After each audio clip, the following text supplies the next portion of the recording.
L'automne approche à grands pas et c'est pourquoi je vous ai fait une sélection de romans qui peuvent complètement rentrer dans la saison, dans le thème, dans le mood. J'espère que ça vous plaira et c'est parti. Selon moi, en automne, on se doit de lire des livres complètement dans le thème de l'automne.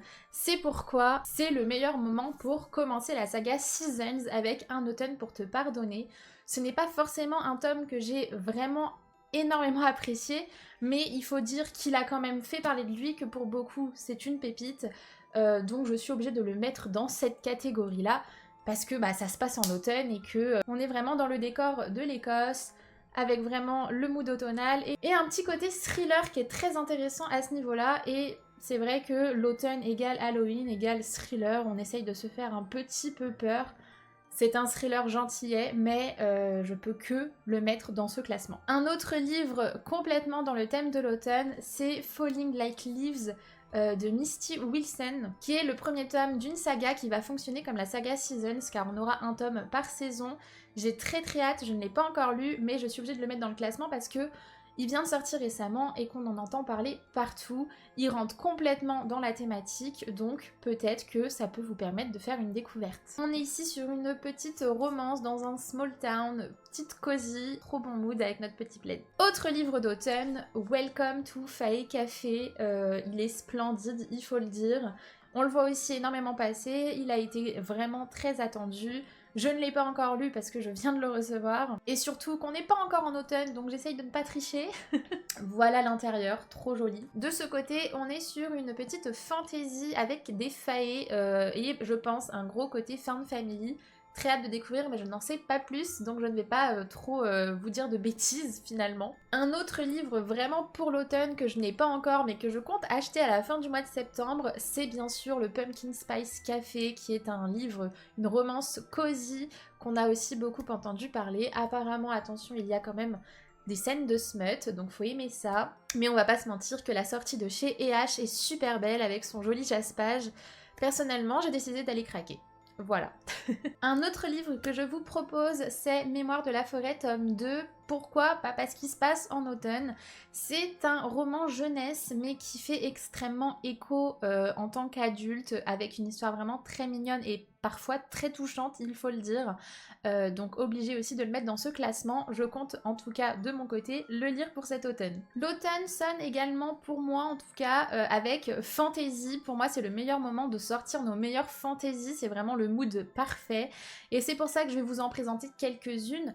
Pas énormément parce que tout pourrait rentrer dans cette thématique finalement, mais je vais vous faire une petite sélection. On a par exemple les petites cozy fantasy comme Tenir une auberge magique, guide de survie pour sorcières, ou alors de la même autrice, La société très secrète des sorcières extraordinaires. Oui, le titre est super long, mais les petites cozy fantasy qui tournent autour des sorcières, ça va parfaitement avec le mood de l'automne, tout ce qui touche aux sorcières finalement.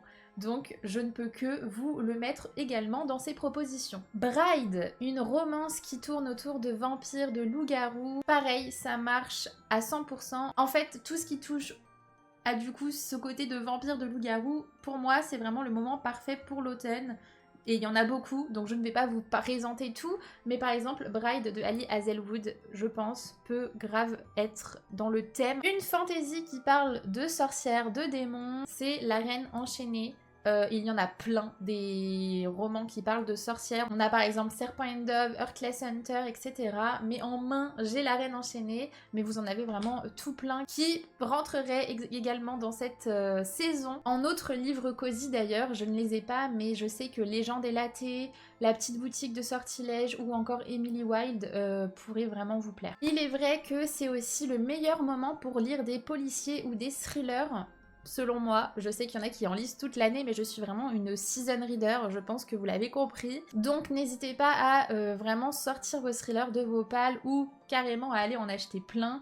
Je suis pas une très grande lectrice de thrillers, donc ça va être compliqué pour moi de vous en proposer. Mais je sais qu'on est pile dans la période où il y en a énormément qui sont en train de sortir, donc faites-vous plaisir. Une sortie que j'attends avec impatience et qui, selon moi, pourrait se lire pile à cette période, c'est Season of Fear de chez Casterman. On va suivre un personnage qui a pour but de trouver sa plus grande peur donc je pense qu'il y aura un petit côté un petit peu tension, un peu thriller, mais ça reste globalement du young adulte, donc ce n'est pas non plus pour nous faire caca dessus, mais je sais que de mon côté je compte le lire pile pendant l'automne. Et enfin pour terminer, j'en ai encore 3 à vous présenter, mais on a Mors-moi si tu peux, qui est du coup pile dans le thème de vampire. C'est un petit push qui vient de chez E.H. On va être sur une romance avec un vampire et une humaine, avec un côté très humoristique.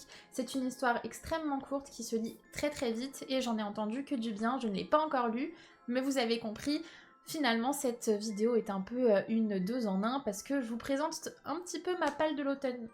D'autres idées pour vous à lire et à rajouter dans vos palles d'automne, ce sont les dark romances, les romances suspense. Et par exemple, moi de mon côté, j'ai prévu de lire The Hunt, qui est globalement un jeu de traque durant Halloween. Tout le monde a des masques, on ne doit pas se faire attraper. Il y a une romance aussi dedans, mais avec une petite ambiance un peu sombre et tout. Et apparemment, c'est très smutty, hein. Il y a beaucoup de flammes derrière, donc il faut aimer ça. Mais je sais que de mon côté, je compte le lire et qu'il m'intrigue. Vraiment, je suis curieuse. Pour finir, on a Ce qu'il restera de nous de chez E.H. aussi, où là, on est sur une espèce d'histoire un peu à la Saw, dans le sens où 2 personnes, une femme et un homme, ont été attrapés, sont piégés dans une pièce, et il y a un marionnettiste qui les oblige un petit peu à faire des choses farfelues. Et derrière, il y aura aussi une romance, donc ça a l'air d'être très difficile à lire. Je ne sais pas trop à quoi m'attendre, mais j'ai vu qu'il y a pas mal de trigger warning. Mais finalement, je trouve que ça rentre bien dans le mood Halloween. Après mes petites cosy, mes petites romances, on a le droit à des trucs un petit peu plus corsés, un petit peu plus hard finalement. J'espère que cette vidéo vous aura plu. N'hésitez pas à me dire en commentaire quelles sont vos lectures que vous avez potentiellement prévues pour l'automne, ou peut-être que vous faites partie des personnes qui ne prévoient rien à l'avance, je ne sais pas, mais j'espère vous avoir quand même donné envie d'en découvrir certains, et peut-être que vous allez me donner envie d'en découvrir d'autres finalement. Donc n'hésitez pas à me faire des propositions en commentaire. Des gros bisous et à très bientôt. Bye bye!